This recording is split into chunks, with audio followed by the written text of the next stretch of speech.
जय श्री राम। दोस्तों, आज महावीर जयंती, हनुमान जयंती है। हनुमान अमर हैं, अजर हैं। न वो कभी बुढ़ा होंगे और न कभी वो मरेंगे। इसका प्रमाण सुंदर कांड में मिलता है। जब सीता जी ने हनुमान जी से पूछा, हे हनुमान, तुम इतने छोटे आकार के हो, क्या राम के सभी दूत इतने ही छोटे छोटे हैं? यहां लंका के निशाचर तो बहुत विशालकाय हैं। फिर राम जी रावण का वध कैसे करेंगे? निशाचरों पर विजय कैसे प्राप्त करेंगे? तब हनुमान जी ने मां सीते के सामने सर झुकाकर कहा, हे मां, राम जी के जो दूत हैं वो राक्षसों से बहुत बड़े बड़े हैं। उनमें सबसे छोटा मैं ही हूं। ये हनुमान जी की बड़प्पन है कि हनुमान से बड़ा राम भक्त कोई पैदा नहीं हुआ। हनुमान जी के सामने जैसी जैसी विकट समस्याएं उत्पन्न की गई, उन समस्याओं को देखकर देवता भी कभी कभी कंपित हो जाया करते थे। इस विषम परिस्थिति से हनुमान जी कैसे पार पाएंगे? किंतु भक्त के रक्षक भगवान होते हैं, और हनुमान जी तो इतने बड़े भक्त हैं कि पवन तनय संतन हितकारी, वो पवन पुत्र संतों के हितकारी हैं। हृदय विराजत अवध बिहारी, जिनके हृदय में ही सीताराम निवास करते हैं। वो हनुमान जी में कभी अहंकार नहीं आया, कभी लेस मात्र अहंकार नहीं आया। मनुष्य छोटा से छोटा कार्य करता है, अहंकार से गौरवान्वित हो जाता है, अहंकारित हो जाता है, और अहंकार आते ही उसका विनाश हो जाता है। लेकिन हनुमान जी ने अदम्य से अदम्य, बड़े से बड़े कार्य को कर कर कभी भी अपने आप में अहंकार नहीं लाया। सदैव राम की कृपा माने कि जो भी कुछ भी कार्य हुआ वो सब राम की कृपा से हुई। मैंने कुछ भी नहीं किया। मेरी क्या सामर्थ्य शक्ति थी कि मैं जो कुछ कर सकूं? और वो हनुमान जी कहें, माँ, जो तुम मुझे इतना छोटा देख रही हो, वास्तव में मैं उतना छोटा नहीं हूं। मैं और भी अपना आकार बढ़ा सकता हूं। और उसी समय हनुमान जी ने अपना स्वरूप इतना विकराल, इतना भव्य, इतना सुंदर बनाया कि कनक भूधराकार शरीरा, उस सोने के पर्वत के समान भयंकर जब चमकने लगे, मां सीता इतनी गदगद प्रसन्न हो गई कि भगवती स्वरूप पास सीता जी ने तत्क्षण हनुमान को वरदान दिया कि अजर अमर गुण निधि सुत हो। हे पुत्र, ना तुम कभी बुढ़ा हो और ना तुम कभी मरो, मृत्यु पर विजय प्राप्त कर लो और सदैव राम के प्रिय कार्य को करते हो। कहा गया है, सब पर राम तपस्वी राजा। राम जो है तपस्वियों के राजा हैं, क्योंकि राम से बड़ा तपस्वी, मर्यादा का पालन करने वाला आज तक ब्रह्मांड में कोई पैदा नहीं हुआ।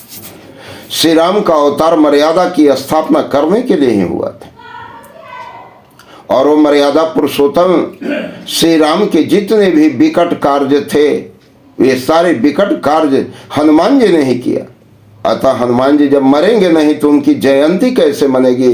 जयंती तो मरे हुए लोगों का मनता है। यहाँ जयंती का तात्पर्य जय से है, विजय से है।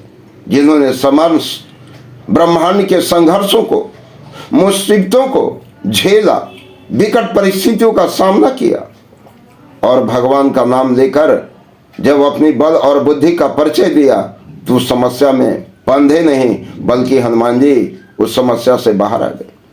इसीलिए तो जब हनुमान भगवान राम के पांव पकड़कर रोने लगते हैं, जब भगवान साकेत धाम को जा रहे थे, सारे परिवार के साथ, सारे भक्तों के साथ, और हनुमान जी को इस धरती पर छोड़ रहे थे। उस समय हनुमान जी की यह व्यग्रता का वर्णन नहीं किया जा सकता है। हनुमान जी इतने व्यग्र होकर चरण पकड़ लिए, प्रभु आपके बिना मैं एक क्षण नहीं रह सकता। तो भगवान ने कहा, हे हनुमान, भक्त वह नहीं होता जो भगवान की नजरों के सामने रहे, भक्त वह होता है जो भगवान के सामने रहे या ना रहे, भगवान के कार्य को पूरा करते रहे। और कलयुग में जब अधिक पापाचार बढ़ेंगे, पापी बढ़ेंगे, दुराचार चारों तरफ नृत्य तांडव करने लगेगा, उस समय हनुमान कलिकाल में भक्त की रक्षा करने के लिए, सज्जनों को बचाने के लिए, दुर्जनों के पाप का अंत करने के लिए कली रूप में तुम एक रक्षक बनकर भक्त के सामने खड़े रहोगे। इसे कलयुग के प्रत्यक्ष देवता श्री हनुमान जी हैं। हनुमान जी का वर्णन अवर्णनीय है, हनुमान जी का वर्णन नहीं किया जा सकता है। हनुमान जी के शरण में जो चला जाता है, हनुमान जी उसे अपने पास रखते नहीं हैं, उसे भगवान का भक्त, श्री राम का भक्त बना देते हैं। और श्री राम का भक्त जो बन जाता है वो सांसारिक माया जाल से बाहर निकल जाता है। भगवान उस पर अहेतु की कृपा करते हैं, और भगवान की जब अहेतु की कृपा होती है तो भारी भवसागर के इस जाल से, माया मोह के बंधन से मनुष्य छुटकारा पा जाता है और वह भगवान के परम धाम को प्राप्त कर जाता है।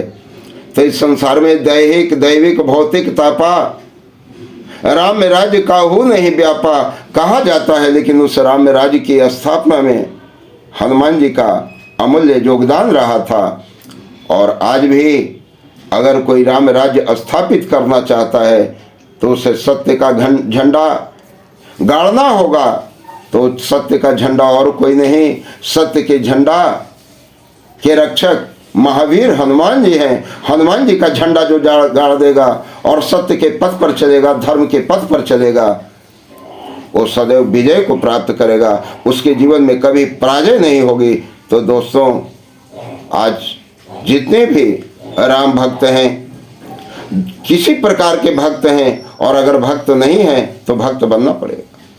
कुछ लोग ऐसे हैं जो नकारते हैं कोई ईश्वरीय शक्ति नहीं है, कोई ईश्वर नहीं है। लेकिन दोस्तों, जब इस संसार के माया जाल के दौलत, इस माया जाल का स्वरूप, इस माया जाल का रूप, इस माया जाल के सगे संबंधी विपत्ति आने के बाद जब साथ छोड़ देते हैं, ये जो प्यारा शरीर है वो भी जब साथ छोड़ देता है, तमाम प्रकार की जब व्याधियां आकर घिर जाती हैं, डॉक्टर जवाब दे देते हैं, मानो जब तड़पने लगता है, उस समय ईश्वर को याद करता है। उस समय बिना ईश्वर के उसका कार्य नहीं कर सकता, कोई कर नहीं कर सकता है।